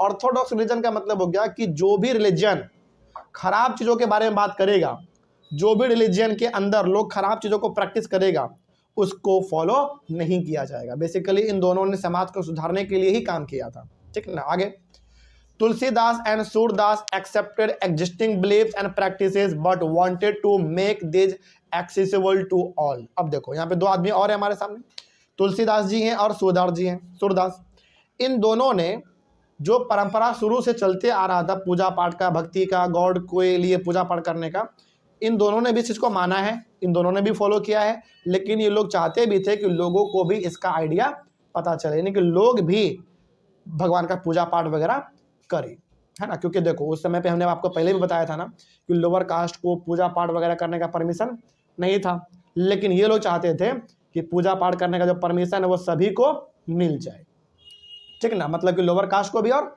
Upper caste को तो ऐसे भी परमिशन था, लोअर कास्ट को भी पूजा पाठ करने का परमिशन मिल जाए, लेकिन था ऐसा नहीं। क्योंकि लोग क्या मानते थे कि लोअर कास्ट के लोग भगवान का पूजा करेंगे तो भगवान का क्या हो जाएगा, भगवान हमारे गंदे हो जाएंगे, हमारा धर्म नष्ट हो जाएगा, इस प्रकार से लोग मानते थे। लेकिन सूरदास और तुलसीदास जी का मानना था कि भाई पूजा पाठ पे सबका अधिकार है, भगवान को पूजा करने का सबका अधिकार है ना। आगे, Tulsidas composition the Ramcharitmanas written in Awadhi. Ramcharitmanas आज के टाइम पे कितना फेमस ग्रंथ है, हम लोग सब जानते हैं, बहुत फेमस ग्रंथ है। तो तुलसीदास जी ने एक किताब लिखा है, किताब का नाम है रामचरितमानस। वो किस भाषा में लिखा हुआ है, अवधी भाषा में लिखा हुआ है। और जब रामचरितमानस को आप पढ़ोगे तो वहां पे आपको दो बात पता चलेगा। पहला, राम जी के बारे में टोटल बातें, दूसरी बात तुलसीदास जी का पूरा आइडिया कि आखिर वो किस प्रकार के व्यक्ति थे, वो भगवान का पूजा पाठ किस तरीके से करते थे या फिर कैसे लोगों को करने देना चाहते थे, इस तरीके से सब कुछ उनके बारे में पता चलेगा। ओवरऑल कहने का मतलब है कि बुक में जो है अच्छा बात लिखा हुआ है, ठीक है। आगे, Surdas was an ardent devotee of Krishna. Surdas ji जो थे वो कृष्ण जी के बहुत बड़े भक्त थे, बहुत बड़े भक्त।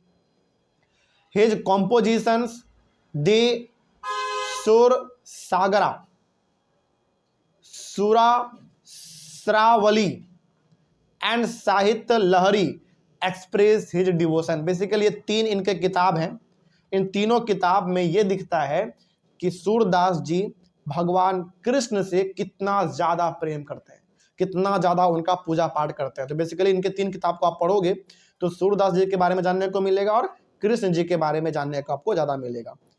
अगला, शंकरादेवा ऑफ असम। असम के अंदर एक व्यक्ति है, उनका नाम है Shankaradeva, who emphasised devotion to Vishnu. ये विष्णु जी का पूजा करते थे, ये विष्णु जी को ज्यादा मानते थे। And compose poems and plays in Assamese, और इन्होंने कई सारे कविताएं, कई सारे नाटक असमी भाषा में लिखे हैं। उस कविताओं में, उस नाटक में ज्यादातर इन्होंने क्या दिखाया है, किसको, विष्णु जी को दिखाया है कि विष्णु जी का किस तरीके से कविता करना है, गाना गाना है, उनका प्रार्थना करना है, किस तरीके से उनका पूजा पाठ करना है, ये उन्होंने दिखाया है। तो ओवरऑल कहने का मतलब इस टॉपिक में ये है कि जिस भी लोगों को जो चीज आता था, जिस भी भगवान का वो पूजा करते थे, उसके बारे में उस व्यक्ति ने खूब लिखा है। समझ में आया बात? चलिए आगे बढ़ते हैं। उसके बाद फिर अगला हमारा एक और है यहाँ पे, मीराबाई। मीराबाई के बारे में शायद आपने नाम सुना होगा, नहीं सुने हैं तो आइए हम लोग इसके बारे में बात करते हैं। मीराबाई बहुत ही फेमस, मतलब कृष्ण के बहुत बड़े भक्त आप कह सकते हो, कृष्ण जी के बहुत बड़े भक्त और बहुत बड़े पोएट भी, मतलब कि बहुत सारी इन्होंने कविताएं भी लिखे हैं। मीराबाई बेसिकली एक महिला थी, एक लेडी थी, उनके बारे में है, आइए समझते हैं क्या लिखा हुआ है। Mirabai was a Rajput princess. Basically ये क्या थी, एक राजकुमारी थी, लेकिन इनका कास्ट क्या था, राजपूत था। ओके, यानी कि बेसिकली आप कह सकते हो कि इनका जो शादी था वो राजपूत फैमिली में इनका शादी हुआ था। Married into the royal family of Mewar in the 16th century, यानी कि मेवाड़ फैमिली में, और मेवाड़ फैमिली उस समय पर भी और आज भी बहुत ही पावरफुल फैमिली माना जाता था। और ये मेवाड़ फैमिली यदि आपको देखना हो तो सबसे ज्यादा मेवाड़ फैमिली आपको देखने को मिलेंगे राजस्थान और गुजरात में, ठीक ना। तो उधर ही इनका शादी हुआ था, ध्यान रखना इस बात को। तो बेसिकली कहने का मतलब है कि मीराबाई जी का एक राजपूत फैमिली में शादी हो गया था, और वो जो राजपूत फैमिली था वो किस, मतलब कह सकते हो कि आप कहां से बिलोंग करते थे, वो फैमिली मेवाड़ से बिलोंग करते थे। मेवाड़ ये किधर है, राजस्थान तरफ, इसके कुछ पार्ट आपको गुजरात में भी देखने को मिलते हैं, ठीक ना। आगे, Mirabai became a disciple of Ravidas. Ravidas ji का, ये रविदास का भी नाम सुने होंगे आप लोग, तो रविदास का ये क्या थी, स्टूडेंट। ओके, ध्यान रखना, यानी कि मीराबाई का जो टीचर है वो कौन थी, मतलब कौन थे, रविदास जी थे। और रविदास कौन थे, a saint from a caste considered untouchable. सोचो, जो रविदास थे वो एक लोअर कास्ट से बिलोंग करते थे। यहां पे कहानी आप जरा समझना क्या कहानी है। रविदास जी एक लोअर कास्ट से बिलोंग करते थे, लेकिन रविदास का स्टूडेंट कौन है, एक अपर कास्ट की महिला, नाम क्या है, मीराबाई। सोच रहे हो यहां पे, मतलब वही बात यहां पे है कि जो पढ़े लिखे लोग होते हैं ना, जो समझदार लोग होते थे उस समय पे, वो कास्ट में जरा सा भी विश्वास नहीं करते थे। जरा आप खुद सोचो, मीराबाई किस कास्ट से है, अपर कास्ट से, राजपूत मतलब उस समय के अपर कास्ट, और पढ़ रही है किसके पास, रविदास जी के पास। वो कौन है, एक लोअर कास्ट के साधु संत महात्मा है। क्या उनको पढ़ना चाहिए था उस समय के हिसाब से, नहीं, लेकिन उन्होंने फिर भी पढ़ा, क्योंकि उनको नॉलेज से मतलब था, कास्ट से मतलब नहीं था। और रविदास जी ने उनको सिखाया, बहुत कुछ सिखाया, ठीक ना। तो ये बताता है कि केवल राजकुमार या राजकुमारी होना बड़ी बात नहीं है, उसको साबित भी करना पड़ेगा। ये खुद अपर कास्ट की हो के एक लोअर कास्ट के टीचर के साथ इन्होंने पढ़ाई किया, मतलब उनसे ज्ञान लिया, तो बहुत बड़ी बात थी उस समय पे। इसीलिए तो मीराबाई फेमस है ना। एक सिंपल आदमी को कौन जानता है आज के टाइम पे, कोई नहीं। उसी आदमी को दुनिया याद रखती है जो कि कुछ नया करते हैं। तो मीराबाई एक राजपूत फैमिली से बिलोंग करने के बावजूद वो एक लोअर कास्ट के टीचर से उन्होंने शिक्षा ग्रहण किया, जो कि उस टाइम पे बहुत ही खतरनाक चीज था। समझ रही है बात, इसीलिए मीराबाई को हम लोग आज तक याद रखते हैं। आगे, she was devoted to Krishna and composed innumerable bhajans expressing her intense devotion. Mirabai जो थे ना, मीराबाई वो भगवान कृष्ण के बहुत बड़े भक्त थे, बहुत बड़े भक्त। और मीराबाई ने कई सारे कविताएं, भजन कृष्ण जी के बारे में लिखे हैं, कई सारे, ठीक ना, जो कि आज आपको आज भी मिल जाएंगे, गूगल पे आप सर्च करोगे तो bhajan composed by Mirabai for Krishna, तो आपको वहां पे मिल जाएंगे उनके भजन, ठीक ना। आगे, हर songs also openly challenge the norms of the upper caste and became popular with the masses in Rajasthan and Gujarat. जैसा कि हमने कहा, इनका शादी कहां पे हुआ था, एक राजपूत फैमिली में। वो राजपूत फैमिली कहां से बिलोंग करते थे, मेवाड़ से। और मेवाड़ कहां पड़ता है, ज्यादा पार्ट इसका राजस्थान में और कुछ पार्ट इसका गुजरात में पड़ता है। तो जब मीराबाई ने एक लोअर कास्ट के टीचर से शिक्षा ग्रहण किया ना, तो उस समय के टाइम पे बवाल हो गया कि एक राजकुमारी लोअर कास्ट के टीचर से जाके शिक्षा ग्रहण कर रही है। तो उस समय पर तो लोगों को सामने, मतलब एक अलग ही चीज हो गया लोगों के सामने, एक राजकुमारी ऐसा कैसे कर सकती है। लेकिन मीराबाई ने लोगों को मैसेज दिया कि हम राजकुमारी होने के बावजूद, अपर कास्ट के होने के बावजूद एक लोअर कास्ट के टीचर के पास पढ़ने के लिए गए।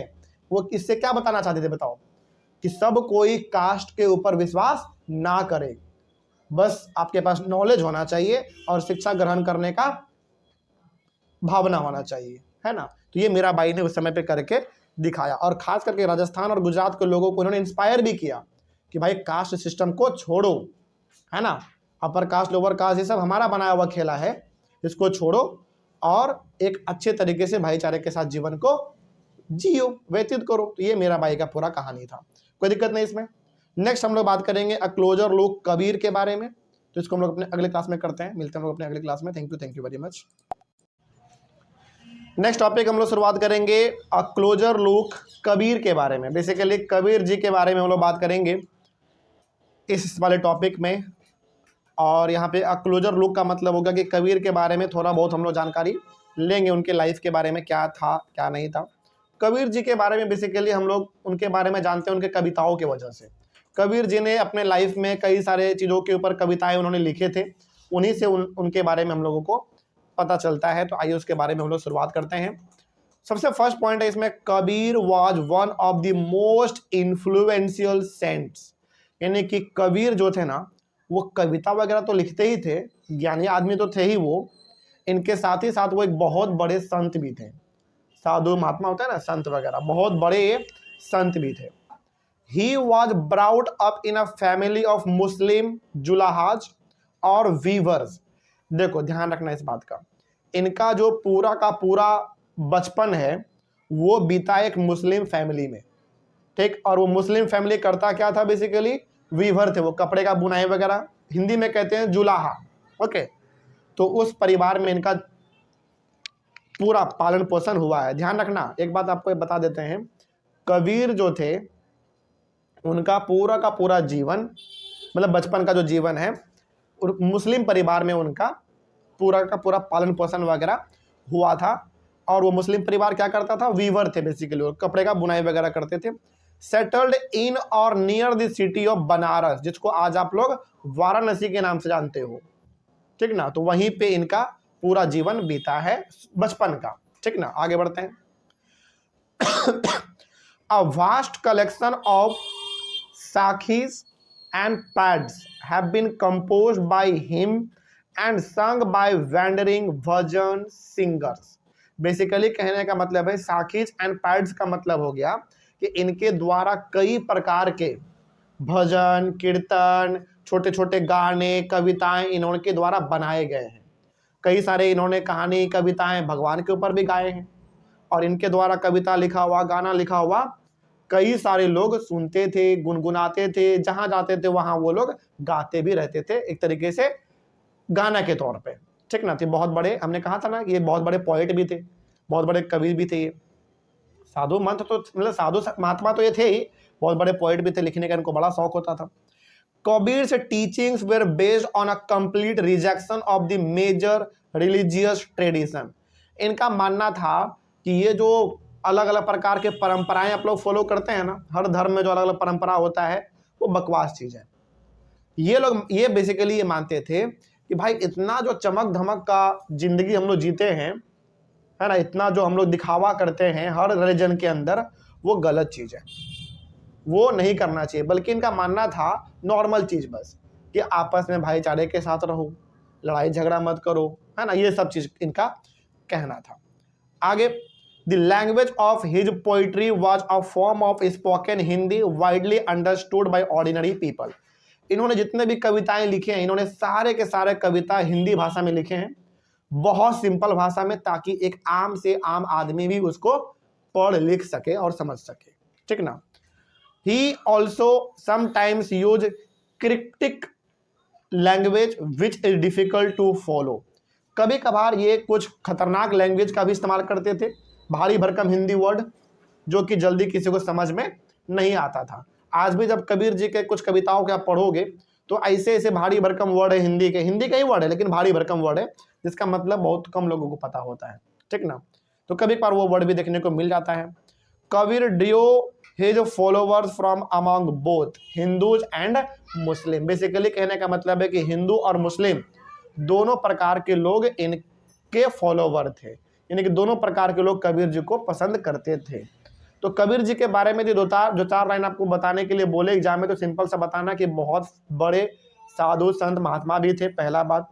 दूसरा बात, इनका जो शुरुआत का जीवन है बचपन का मुस्लिम परिवार में हुआ है, पूरा व्यतीत हुआ है। उसके बाद ये बनारस में रहते थे उस समय पे, मुस्लिम परिवार के यहाँ पे। मुस्लिम परिवार क्या करता था, जहाँ पे इनका पालन पोषण हुआ, वीवर थे, कपड़े का बुनाई वगैरह वो लोग करते थे। कपड़े का मतलब बुनाई मतलब कुछ भी चीज़ का वो बुनाई कर सकते हैं, वो हो गया। उसके बाद इनका क्या कहना था कि जो चमक धमक का जीवन है उसको हम लोगों को बेसिकली चमक धमक के पीछे नहीं भागना चाहिए, ये इनका मानना था।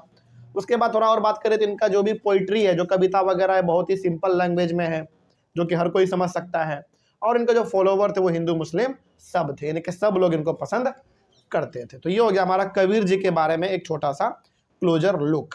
आइए नेक्स्ट हम लोग बात करेंगे एक और हमारे सामने महान इंसान के बारे में, उनका नाम है बाबा गुरु नानक।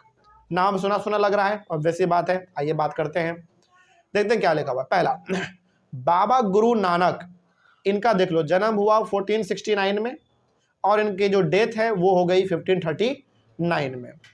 बॉर्न एट तलवंडी, आज कहाँ पड़ता है ये तलवंडी? पाकिस्तान में पड़ता है, ध्यान रखना इस बात को।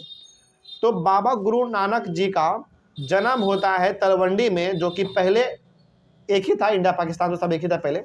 आज के टाइम पे बात करें तो आज ये तलवंडी बेसिकली पाकिस्तान में पड़ता है, ठीक है। आगे, irrespective of their former creed, caste और gender, his followers ate together in the common kitchen, यानी कि लंगर।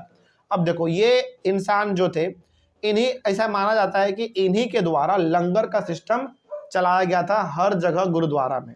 जैसे आज आप किसी भी गुरुद्वारा में जाओगे ना, 24 घंटा फ्री का भोजन मिलता रहता है, जिसको कहा जाता है लंगर, लंगर कहा जाता है। वहां पे आप 24 घंटा फ्री में जाके खाना खा सकते हो। ऐसा माना जाता है कि इन्हीं के द्वारा ये चीज स्टार्ट किया गया था। इन्होंने देखा कि संसार में हर प्रकार के लोग एक जैसे नहीं है, कोई बहुत अमीर है तो कोई बहुत गरीब है।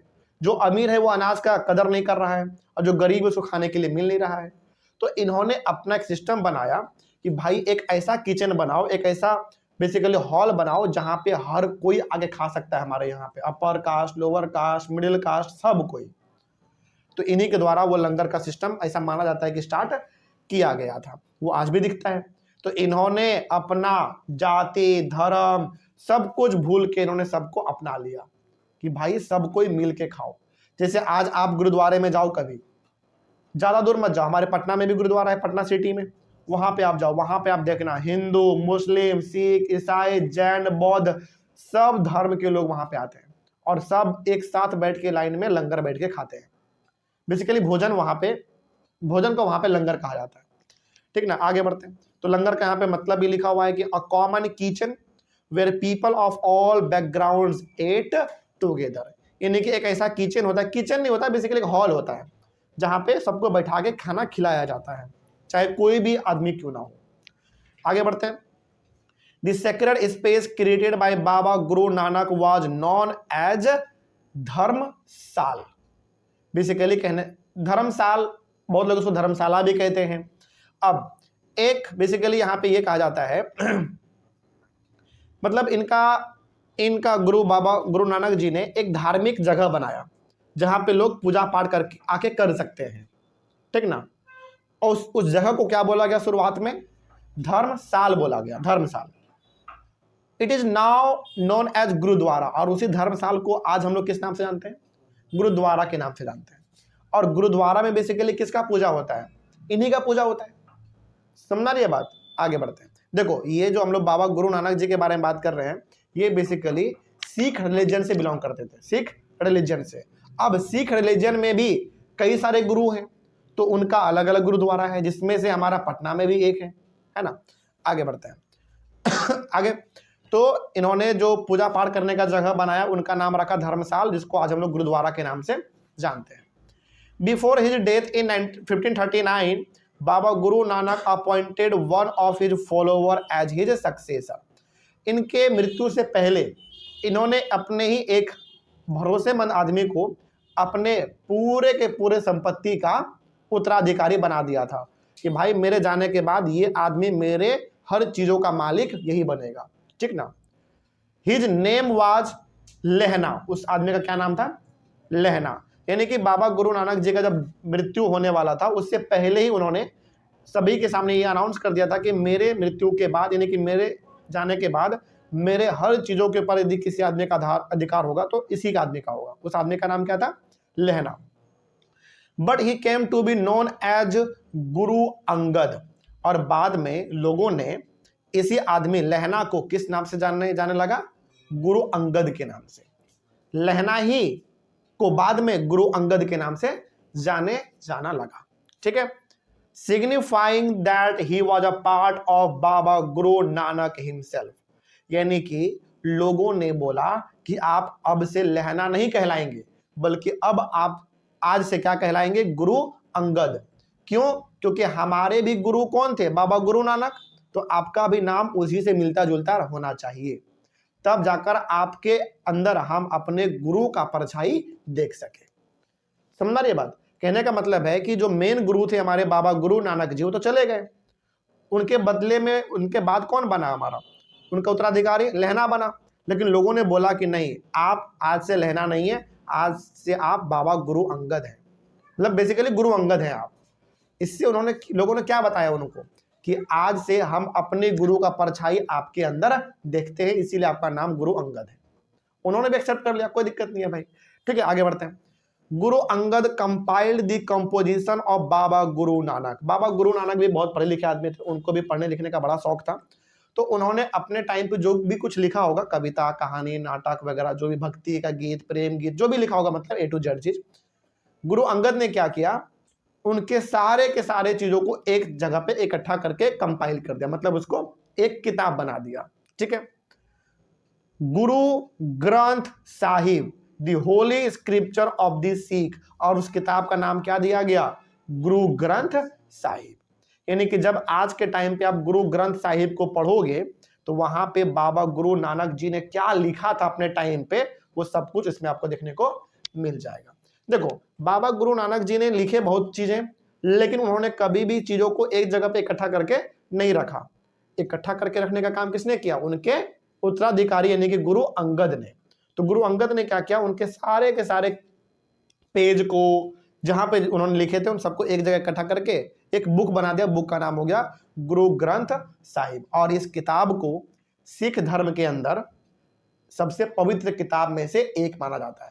जैसे आप देखो, मुस्लिम रिलीजन में कुरान, हिंदू रिलीजन में रामायण, महाभारत, रामचरितमानस, है ना, ये सारी चीजें बहुत पवित्र और धार्मिक किताब माने जाते हैं। उसी तरीके से सिख रिलीजन में बाबा गुरु ग्रंथ साहिब जो किताब है वो धार्मिक किताब माना जाता है, जिसमें मतलब इसको कौन लिखे थे? बाबा गुरु नानक लिखे थे। कंपाइल करने का काम किसने किया? मतलब कि एक किताब को रूप में बनाने का काम किसने किया? गुरु अंगद ने किया। ठीक है, अगला, the number of Baba Guru Nanak followers increase through this 16th century. यानी कि बेसिकली कहने का मतलब ये हो गया कि बाबा गुरु नानक जी जब थे तब तो उनका फॉलोवर था ही, उनके जाने के बाद भी उनके फॉलोवर कम नहीं हुए। लोग उनको और ज्यादा पूजने लग गए, और इनका आज गुरुद्वारा में पूजा भी होता है ना, आरती, भजन, कीर्तन, गाना, सब कुछ होता है। आगे उसके बाद, they belong to a number of castes but traders, agriculturalist, artisans and craftsman predominated. अब देखो, हालांकि बाबा गुरु नानक जी को हर प्रकार के लोग पसंद करते थे, लेकिन सबसे ज्यादा यदि बात करें तो कौन पसंद करते थे? ट्रेडर, एग्रीकल्चरलिस्ट यानी कि किसान लोग, ट्रेडर का मतलब हो गया व्यापारी लोग, आर्टिसन का मतलब हो गया जो कि कोई किसी प्रकार के चीजों को बनाते हैं, फॉर एग्जांपल टेबल, कुर्सी, बेंच, इन प्रकार की चीजें, और क्राफ्ट पर्सन भी आप उसी को मान सकते हो। ये प्रकार के लोग ज्यादा उनको पसंद करते थे। ठीक है, by the beginning of the 17th century the town of Ramdaspur, जिसको कि आज आप लोग अमृतसर के नाम से जानते हो, ठीक है, had developed around the central gurdwara called Harmandir Sahib, जिसको आज आप गोल्डन टेम्पल के नाम से जानते हैं। तो बेसिकली कहने का मतलब हुआ कि अमृतसर में जो आज आपको गोल्डन टेम्पल देखने को मिलता है, ये उसी टाइम से बनना स्टार्ट हो गया था। ठीक ना, आगे बढ़ते हैं। The community of the Sikhs called the Khalsa पंथ। अब सिख कम्युनिटी जो होते हैं ना, उनको खालसा पंथ के नाम से जाना जाता है। बेसिकली आप ये कह सकते हो कि सिख धर्म के अंदर भी कई सारे अलग अलग कम्युनिटी हैं, ठीक ना, उसको हम लोग खालसा पंथ के नाम से जानते हैं। He emphasized the importance of the worship of one God. और ये जो सिख धर्म के ये सारे कम्युनिटी के लोग हैं खालसा पंथ, इनका क्या मानना है कि इनका मानना है कि हम एक ही भगवान को मानेंगे, और वो इनका भगवान कौन होते हैं? इनके गुरु होते हैं बेसिकली, ठीक ना, यानी कि ये लोग अपने गुरु को खूब मानते हैं, खूब पूजा पाठ करते हैं।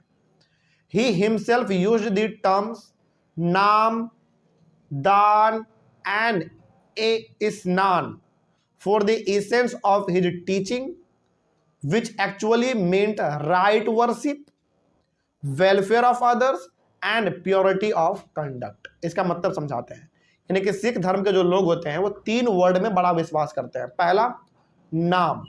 नाम का मतलब होता है राइट वर्शिप, यानी कि अपने गुरु का पूजा करो, आदर करो, उनका सम्मान करो। उसके बाद दान। दान का मतलब हो गया आपके पास जो चीज है एक्स्ट्रा, अपना जरूरत पूरा कर लेने के बाद जो बच गया उन लोगों में दान कर दो। इसीलिए आज आप देखोगे गुरुद्वारा में 24 घंटा खाना चलता रहता लंगर। उसका पैसा आ कहां से रहा है? जो सिख धर्म के बड़े बड़े लोग हैं ना, वो लोग दान भी खूब करते हैं। तो सिख धर्म के लोग, बड़े बड़े जो लोग हैं वो दान बड़े लोग नहीं, सिख धर्म में जो छोटे लोग हैं वो भी दान खूब करते हैं। इसीलिए गुरुद्वारा में 24 घंटा लंगर चलता ही रहता है। अनाज कितना ही महंगा क्यों ना हो जाए, तेल, प्याज, हल्दी, लहसुन, घी कितना ही महंगा क्यों ना हो जाए, वहां पे हमेशा आपको फ्री में खाना मिलेगा ही मिलेगा, वहां का नियम है। समझ में आ रही है बात?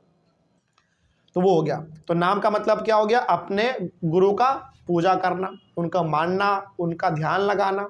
दान का मतलब हो गया लोगों को भलाई करो, उनको दान करो, गिफ्ट करो। और स्नान का मतलब हो गया प्योरिटी ऑफ कंडक्ट, यानी कि अपने अंदर जो है ना किसी प्रकार का गलत भावना मत रखो। समझ आ रही है बात? मतलब किसी का बुरा मत चाहो। समझ आ रही है बात? इस तरीके से ये इनका 3 मेन वर्ड होता है जो ये लोग खूब मानते हैं। अगला, his teachings are now remembered as nam, japna, kirat karna and vand chakna, which also underline the importance of right belief and worship, honest living and helping other। Basically कहने का मतलब है इन सारे वर्ड का कि ये लोग और किन किन में विश्वास रखते हैं। पहला, राइट बिलीफ। राइट बिलीफ का मतलब हो गया सच्चे चीजों को अपनाना है, गलत चीजों को नहीं। ठीक। अगला, वर्शिप, यानी कि ध्यान भी लगाना है। इसीलिए आप देखोगे सिख धर्म में छोटे छोटे बच्चों को भी प्रार्थना, पूजा पाठ अच्छे तरीके से सिखाया जाता है। ठीक ना? क्योंकि उनका मानना है कि लाइफ में कई सारे काम है, वो करिए, कोई दिक्कत नहीं है, लेकिन अपने गुरु का ध्यान लगाना भी एक इंपॉर्टेंट लाइफ का पार्ट होना चाहिए। ऑनेस्ट लिविंग, यानी कि ईमानदारी से जीना है, बेईमानी नहीं करना है। एंड हेल्पिंग अदर, जहां तक हो सके दूसरों का मदद करना है। कोई दिक्कत इसमें? आगे बढ़ते हैं। 10, Baba Guru Nanak's idea of equality had social and political implication. तो ये जो सबको मिला जुला के लेके चलने का जो आइडिया है सिख धर्म में, ये आइडिया दिया किसने इन लोगों को? बाबा गुरु नानक जी ने दिया कि तुम कितने अमीर क्यों ना हो, गरीब क्यों ना हो, सबको आपस में मिला के लेके चलना है। इसीलिए सिख धर्म में आपको आज कोई आदमी बड़ा हो, कोई आदमी छोटा हो, सब एक लाइन में लग के पूजा पाठ आराम से करते हैं। वहां पे कुछ भी छोटा बड़ा नजर नहीं आता। मतलब उन लोगों में इक्वालिटी थोड़ा ज्यादा होता है, बराबरी। Kabir and Ravidas whose ideas were very similar to those of Baba Guru Nanak, यानी कि कबीर जी का, रविदास जी का, इन सब का भी जो आइडिया है थोड़ा बहुत आप कह सकते हो, थोड़ा बहुत नहीं बल्कि बहुत ज्यादा बाबा गुरु नानक के आइडिया से मिलता है। कोई दिक्कत इसमें?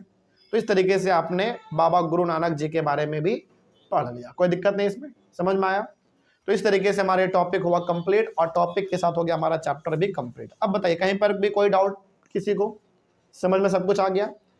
नेक्स्ट ऑनलाइन पर बच्चे आप लोगों को किसी टॉपिक में कहीं पर डाउट रहा होगा तो आप एक बार कमेंट करिएगा। हम लोग मिलेंगे अपने अगले क्लास में फिर से एक नए चैप्टर के साथ और एक नई शुरुआत के साथ। तब तक के लिए thank you very much and have a nice day.